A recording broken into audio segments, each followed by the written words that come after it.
Everyone tells you that vinegar and salt are the only solutions, but very few people mention that using them too often or incorrectly can also have unwanted effects on your soil and the surrounding plants.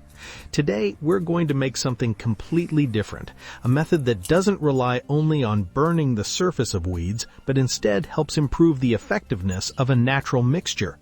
We'll be using one very common kitchen ingredient that you probably already have at home, but in a way that can significantly increase its effectiveness. Before we reveal that main ingredient, though, we first need to understand why most of your previous attempts with natural weed killers probably didn't work. The biggest problem is that most liquids simply don't stay on the smooth, waxy surface of weed leaves. Many plants have a protective coating that causes droplets to slide right off before they can remain on the leaf long enough to be effective.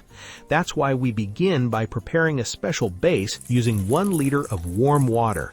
The warm water helps the ingredients dissolve more easily and blend together evenly. Next, we'll add 1 tablespoon of organic dish soap.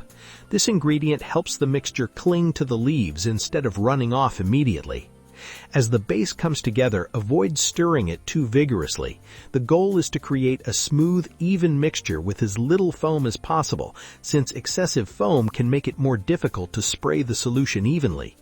Now it's time to add an ingredient that can be found in almost every kitchen, yet many gardeners either use it incorrectly or in the wrong proportions. That's one of the main reasons they don't achieve the results they're hoping for. We'll now add 2 to 3 tablespoons of citric acid. When combined with the base mixture, it creates a solution that can help dry out unwanted weeds.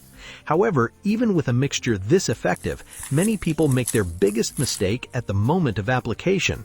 Most people spray weeds whenever it's convenient, often in the middle of the day or late in the evening, but that's usually not the best time. There is just a few hours when the leaves are more likely to retain the spray before heat or moisture reduces its effectiveness. The ideal time is early in the morning, after the dew has dried, but before the sun becomes intense. Under those conditions, the mixture has a better chance of staying on the leaves and doing its job.